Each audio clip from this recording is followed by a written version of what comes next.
Olá, boa tarde. Briga entre torcedores, invasão de campo, desacato a autoridades. Esses são alguns exemplos de problemas analisados pelo Juizado do Torcedor, um ramo do Poder Judiciário importante para resolver os conflitos gerados nos estádios. O funcionamento do Juizado do Torcedor é um dos destaques do Jornal da Justiça, primeira edição de hoje. Vamos aos demais. Ministro Alexandre de Moraes, do Supremo Tribunal Federal, envia à Procuradoria-Geral da República pedido feito pela defesa de Sérgio Moro no inquérito que apura a possível interferência do presidente da República, Jair Bolsonaro, na Polícia Federal. Segundo a defesa do ex-ministro, a PGR deveria ter feito parte do depoimento de Bolsonaro à Polícia Federal. Sessão plenária. Ministros podem julgar hoje recurso que discute nomeação de parentes para cargos de natureza política. E ainda, Judiciário de Mato Grosso realiza o primeiro seminário sobre recuperação judicial de empresas.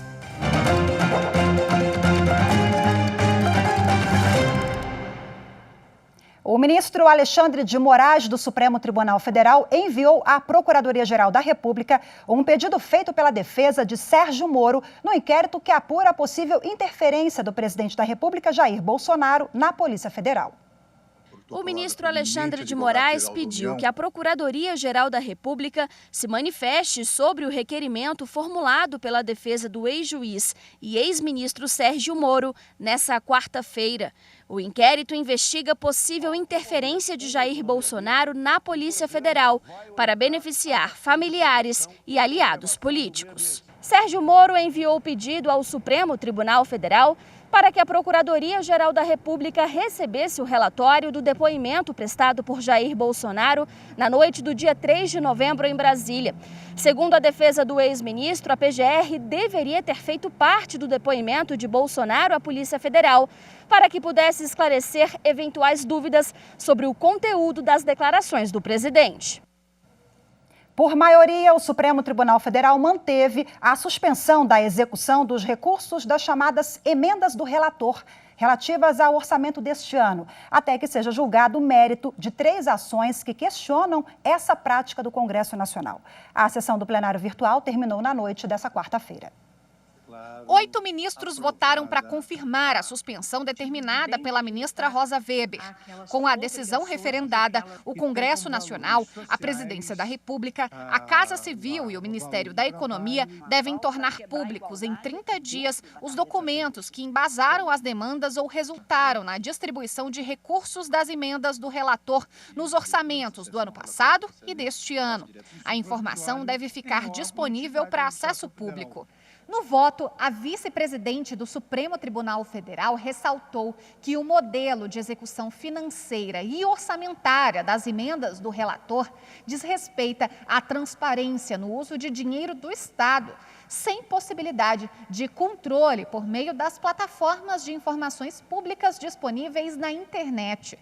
Para a ministra, o segredo injustificado sobre atos relativos a receitas, despesas e destinação de recursos são incompatíveis com o regime democrático. O ministro Gilmar Mendes divergiu parcialmente da relatora. Ele propôs a implementação de medidas para possibilitar a transparência da destinação dos recursos, mas não referendou a suspensão da execução orçamentária das emendas do relator. Já o ministro Nunes Marques reconhece que o formato atual ofende os princípios da transparência e da publicidade, mas votou para permitir que o Congresso faça, no ano que vem, o aperfeiçoamento legislativo de tramitação das normas orçamentárias. O Superior Tribunal de Justiça restabeleceu o plano de recuperação do Grupo Eber e afastou o risco à concessionária do Rodoanel Mário Covas, em São Paulo.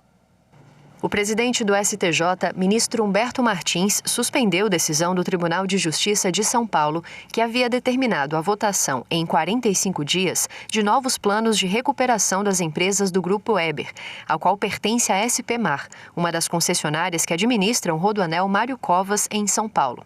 A decisão do presidente do STJ levou em consideração as alterações promovidas pela nova Lei de Recuperação Judicial e Falência e o risco de violação da ordem e da economia públicas. O Grupo Eber entrou com pedido de recuperação em 2017. Os planos aprovados pela Assembleia Geral de Credores e homologados pelo juízo foram anulados pelo TJ de São Paulo. No ano passado, novos planos foram aprovados pela maioria dos credores, mas um deles, envolvendo 9 sociedades, teve seus efeitos suspensos pela recente decisão do relator no TJ paulista. Ao acolher o pedido de suspensão do grupo, o ministro Humberto Martins destacou, entre outras coisas, que é evidente a possibilidade de danos graves a partir da decisão do TJ de São Paulo, pois o curto prazo eleva de forma dramática o risco de que todas as sociedades do grupo encerrem suas atividades em prejuízo do interesse público, social e econômico. Segundo o ministro, isso provavelmente afetaria também a situação da concessionária do Rodoanel de São Paulo, a despeito da apresentação de seu plano de recuperação em separado, pois ela tem como sócias controladoras as demais empresas do grupo. Com a decisão do STJ, permanece válido até o trânsito em julgado do processo de recuperação judicial o plano consolidado do grupo aprovado pelos credores e homologado pelo juízo de primeiro grau. A SPMar, que atua na administração dos trechos sul e leste do Rodoanel Mário Covas, sendo responsável pela gestão de 76% da via, apresentou um plano em separado. O Judiciário de Mato Grosso realizou o primeiro seminário sobre recuperação judicial de empresas. O evento, organizado pela Escola Superior de Magistratura, tem como objetivo capacitar juízes, advogados e integrantes do Ministério Público. Insolvência civil. Declaração judicial de que as dívidas do devedor são maiores do que seu patrimônio. Falência. Declaração judicial de incapacidade de pagamento. Esses são exemplos de dificuldades financeiras agudas enfrentadas por muitas empresas em todo o país. E é aí que elas recorrem à recuperação judicial, um instrumento jurídico que prevê acordo com os credores para o pagamento das dívidas. E como o próprio nome sugere, a recuperação para evitar que elas quebrem de vez. E para ampliar o conhecimento sobre o tema, o Judiciário de Mato Grosso realizou um evento. Organizado pela Escola Superior da Magistratura, o primeiro seminário sobre recuperação de empresas de Mato Grosso foi realizado de forma híbrida. Uma capacitação voltada para magistrados, magistradas, advogados, advogadas e membros do Ministério Público que atuam na área. Conseguimos a realização desse evento muito importante porque a lei sofreu uma reforma que entrou em vigor em janeiro de 2021. Então, nós temos o privilégio de receber 2 juristas que tiveram um papel muito importante nesse projeto de reforma da lei. Entre as reformas da Lei de Recuperação Judicial e Falências, que entraram em vigor esse ano, está o emprego da conciliação e mediação nos processos dessa natureza. A lei dá hoje um mecanismo para que as empresas tratem a sua crise de maneira precoce, para evitar a necessidade de ajuizamento de ações mais pesadas, mais caras, como é o caso de uma recuperação judicial. E este evento traz à tona a importância de refletirmos especificadamente sobre a mediação empresarial, a conciliação empresarial, um tema muito novo que nós estamos aprendendo, transformando e será uma excelente oportunidade para compartilhar conhecimentos. Existem vários tipos de ações de outras áreas que todas são atraídas para a recuperação judicial. Então, é necessário que todos os juízes estejam capacitados, porque muitas vezes o juiz se especializa numa área e acaba não estudando os meandros, as características de cada vara, de outras matérias. Então, a capacitação geral de todos os juízes é muito importante, esse é o papel da ESMAGE. Daqui a pouquinho, no próximo bloco, você vai entender como funciona o juizado do torcedor. No próximo bloco, vamos conversar com a juíza Patrícia Sene, que é do Juizado Especial do Torcedor e dos grandes eventos lá do Tribunal de Justiça de Mato Grosso. Voltamos já já.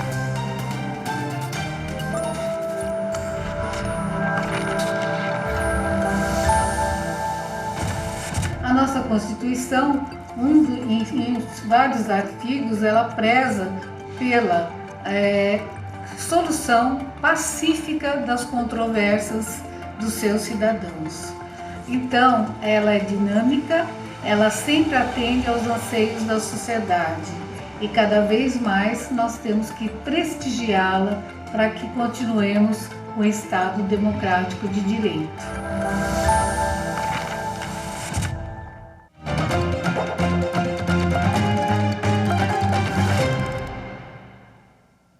Com a volta das torcidas aos estádios de futebol, a Justiça precisa enfrentar um problema antigo, o vandalismo de alguns torcedores. Um trabalho para o juizado do torcedor, um ramo do Poder Judiciário que você vai conhecer melhor agora na reportagem.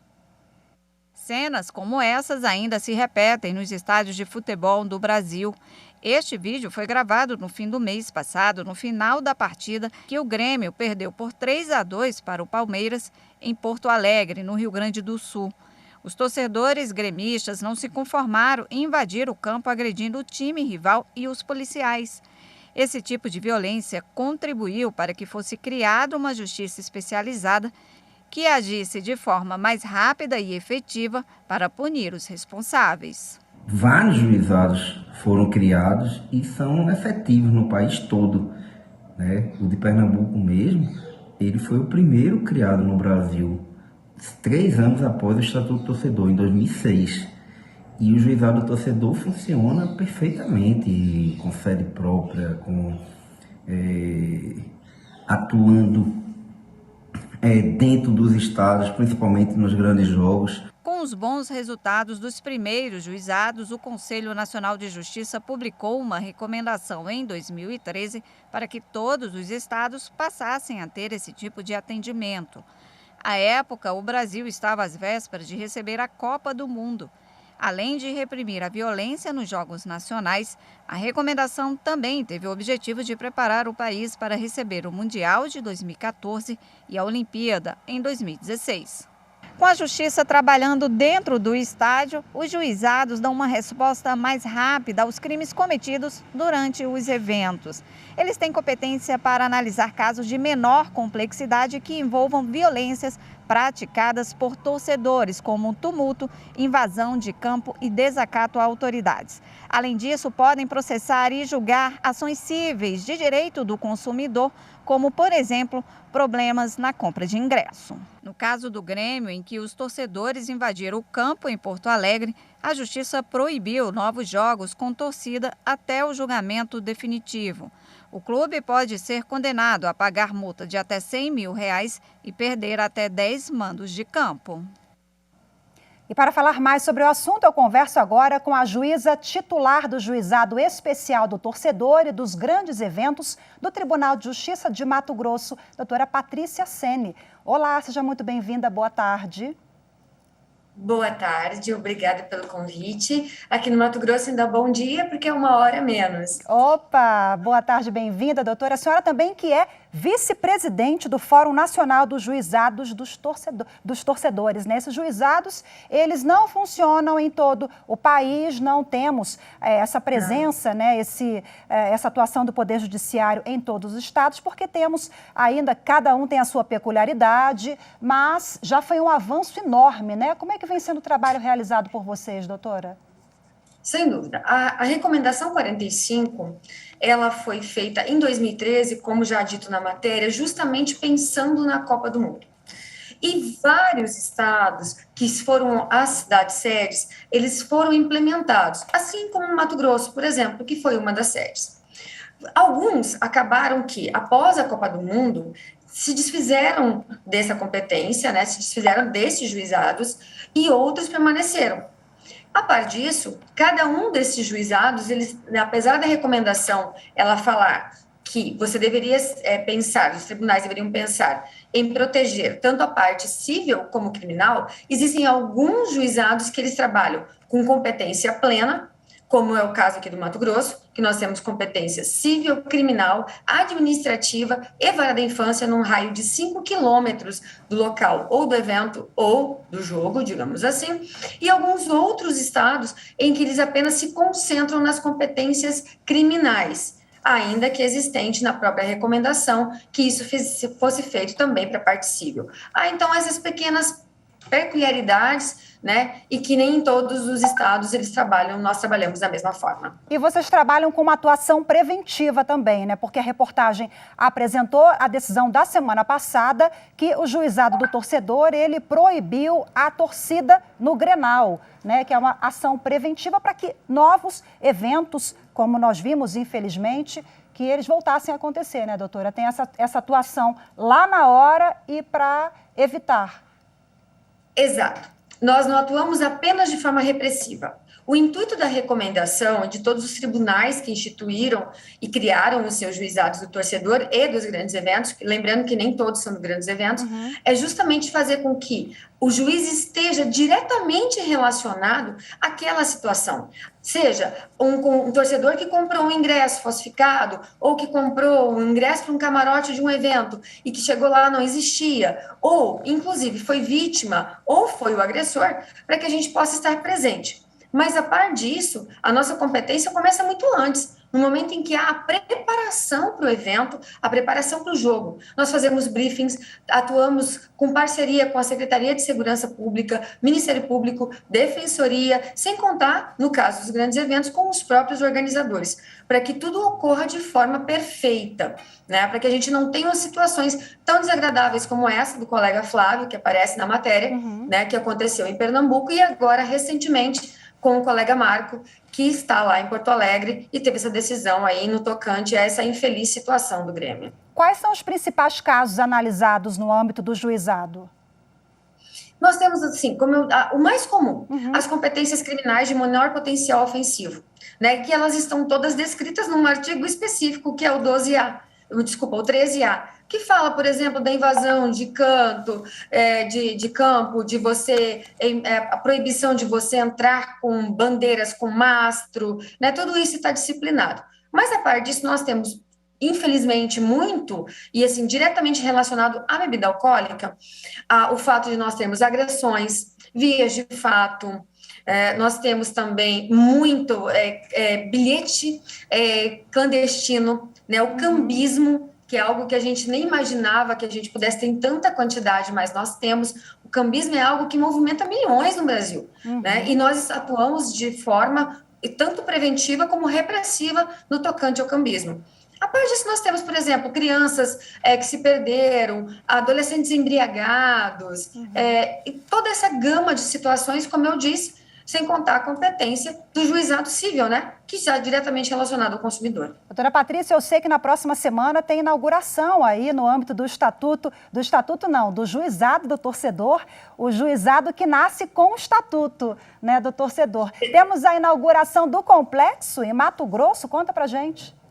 Exatamente. Aqui em Mato Grosso, nós inauguramos agora no dia 17 o Complexo do Torcedor, uma grande parceria feita com o Governo do Estado, Ministério Público, Polícia Civil, Poder Judiciário, Defensoria, em que nós vamos ter uma ala específica dentro da Arena Pantanal, né, que muitos já ouviram falar, para que a gente possa trabalhar em conjunto. Nós vamos ter a nossa própria estrutura, né, com tudo de melhor que a gente tem para trabalhar ali e receber, por exemplo, diretamente para fazer audiência de transação penal. Vai passar já pela Politec, que é a Polícia Científica, já vai diretamente para o defensor público, do defensor já passa para o MP, e cada um dentro da sua estrutura, e chega para a gente fazer as audiências, sem contar com uma antessala gigantesca e até mesmo celas, para que a gente possa, infelizmente, apreender esses torcedores um pouco mais exaltados, até que a gente consiga resolver a questão.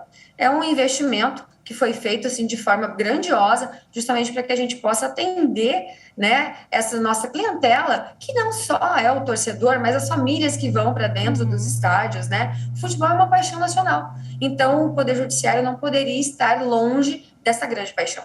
Excelente, muito obrigada pela entrevista, doutora Patrícia. Boa inauguração na semana que vem, viu? Um abraço a vocês todos, bom trabalho aí. Tchau, tchau. Obrigada, um ótimo trabalho e venha aqui participar conosco dessa inauguração. Vamos sim, tchau, tchau. E você vai ver a seguir os detalhes da pauta de julgamentos do plenário do Supremo Tribunal Federal. O jornal volta em instantes.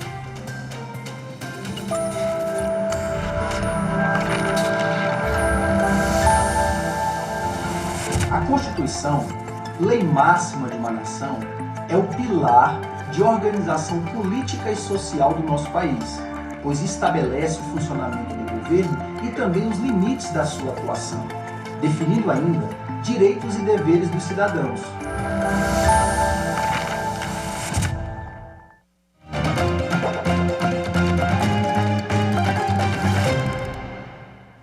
Na sessão desta quarta-feira, o Supremo Tribunal Federal formou maioria para permitir que servidores públicos, cônjuges ou companheiros de diplomatas tenham direito a pleitear a transferência para acompanhar os parceiros em unidades fora do país, podendo exercer trabalho provisório.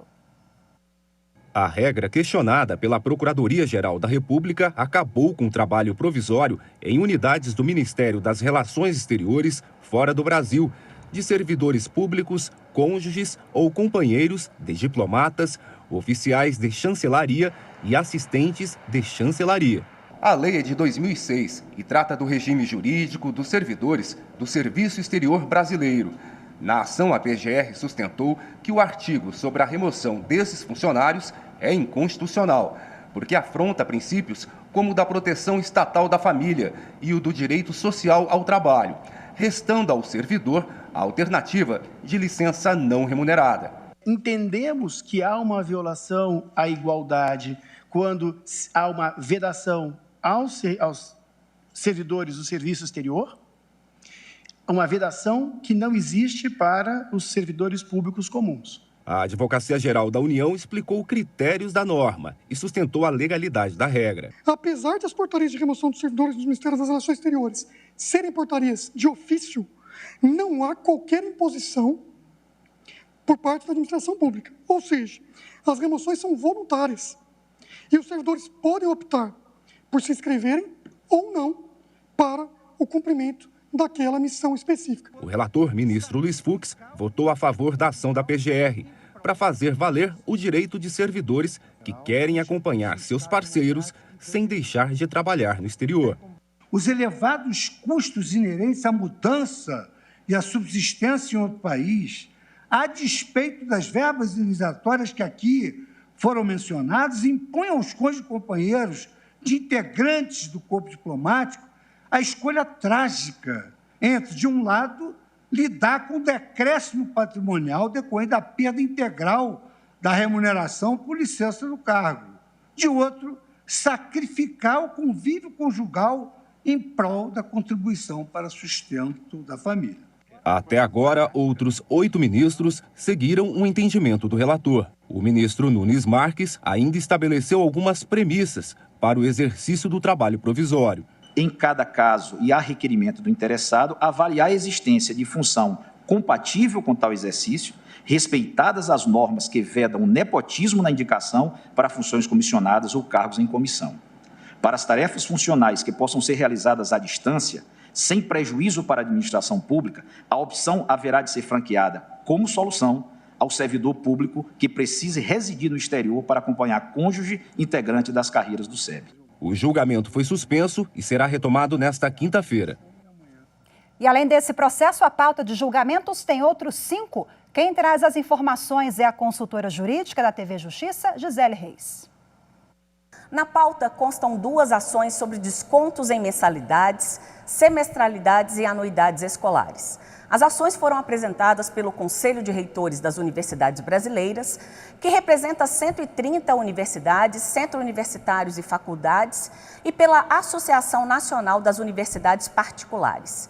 As entidades são contra o desconto compulsório concedido por decisões judiciais em razão da implementação do ensino à distância para conter o avanço da Covid-19. Pedem a suspensão das medidas administrativas e judiciais e de leis e projetos de leis que impõem os descontos nas mensalidades. Os ministros também analisam a lei do Tocantins, que criou o Cadastro Estadual de Usuários e Dependentes de Drogas, no âmbito da Secretaria Estadual de Segurança Pública. A legislação estabelece que o cadastro é formado a partir de ocorrência policial ou de outra fonte oficial. Para a Procuradoria-Geral da República, a previsão traz mais exclusão e estigmatização das pessoas que fazem uso de drogas. A lei está suspensa desde outubro do ano passado por decisão do plenário virtual do STF. Em outro caso, o Supremo vai decidir se a indenização prévia em dinheiro para a desapropriação por necessidade ou utilidade pública se compatibiliza com o regime de precatórios. E o último item da pauta é um recurso em que o Supremo deve definir se a nomeação de parentes para cargos de natureza política, como secretário municipal, ofende princípios constitucionais. A súmula vinculante 13, que foi aprovada em 2008 pelo plenário do STF, estabelece que a nomeação de parente, cônjuge ou companheiro para o exercício de cargo em comissão ou de confiança, ou ainda de função gratificada na administração pública, viola a Constituição. Na sessão de hoje, os ministros irão decidir se a vedação ao nepotismo alcança a nomeação para cargos políticos. Hoje ficamos por aqui. Muito obrigada pela sua companhia. Ótima tarde para você. Até amanhã. Tchau, tchau.